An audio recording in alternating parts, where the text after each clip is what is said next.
Yeah, so what we're going to do is quickly go through some of the what's, why's, and how's of iteration.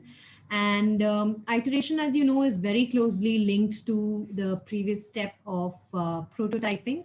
And it is almost like a springboard to the next version of your prototype. So, what is an iteration? And before we get into more details, I want to go back to what we started with. If you remember, this was one of the first stories that we shared with you, Ish, on day one. And the story told us about first attempts by a small boy. And it showed us that first attempts aren't always great, or at least the people who do it or make it, don't feel they're great. And it is, however, an important beginning. It also showed us that these attempts become better only over time with practice, with many drafts and revisions, and with a lot of careful observation. I think for me, what the story also holds out is the promise that creation can't be done alone. You need a lot of gentle support in this process of creating something. And in this case, it was the sister who kind of shows this boy the big picture and gives him the confidence to move ahead. All of you began with some ideas. When we started the course, you probably didn't even have well formed ideas. And many of you now are on the brink of some solid, good ideas. And as we step back and listen today to some of these design journeys, let's look like this boy at the big picture. And let's think about the many attempts that we can continue to do with these prototypes that we've created, because it's only through the process of revision and iterations that we will move from an ish idea to something um, concrete and beautiful. So, what we want to draw your attention to today is the fact that iteration is actually not about the final product that we create after a design thinking exercise. Iteration in itself is a very important process of this design thinking exercise.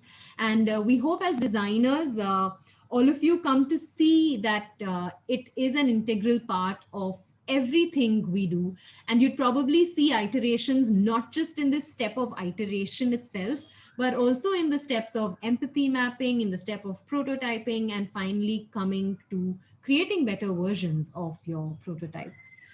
Um, so we've spoken about testing before, and we've tried to emphasize how testing is really an opportunity for us as designers to learn more about our solutions, but also learn more about our users.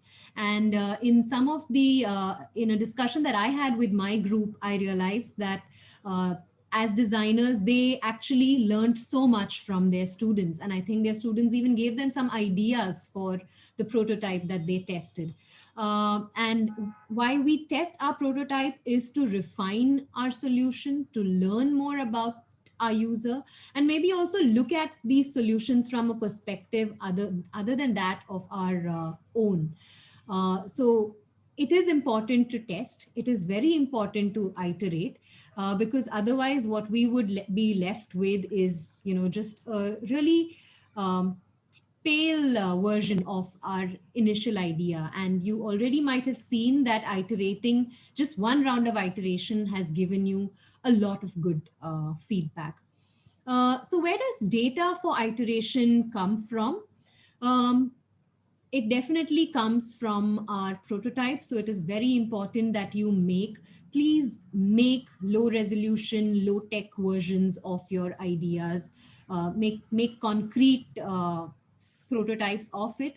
Don't worry about how shoddy it is or shabby it is or how perfect it is. Just make.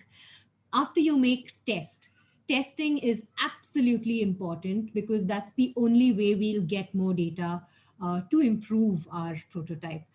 And when you test, or as you test, it is very important to observe. The In the step of observation, we once again want to draw your attention to how you can observe. as you prototype, please step back and just watch what is happening.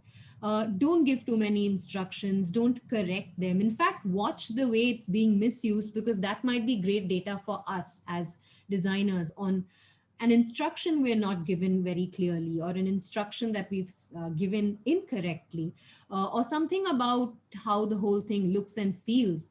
So please just stand back and observe. As they are attempting the task, have them talk through what they're doing, what they're feeling, what they're seeing. And another thing that we found useful as we observe is to just have some way of documenting it. So maybe you could have checklists that you prepare to just see, I want these two, three things definitely done by my user. Is it being done, not being done by the user when they're testing it? Have some kind of a way of documenting it, maybe audio notes, maybe video clips that you take of your user testing it, I mean of your user using the prototype. Maybe just photographs. Even photographs can be great sources of deeper data for what we want to see happening. And finally, it's very important to talk to your users after that, after they use it, because that is again where you get some more data on iteration. So what could you ask them or talk to them about? You could probably ask them what they thought was the goal of this task.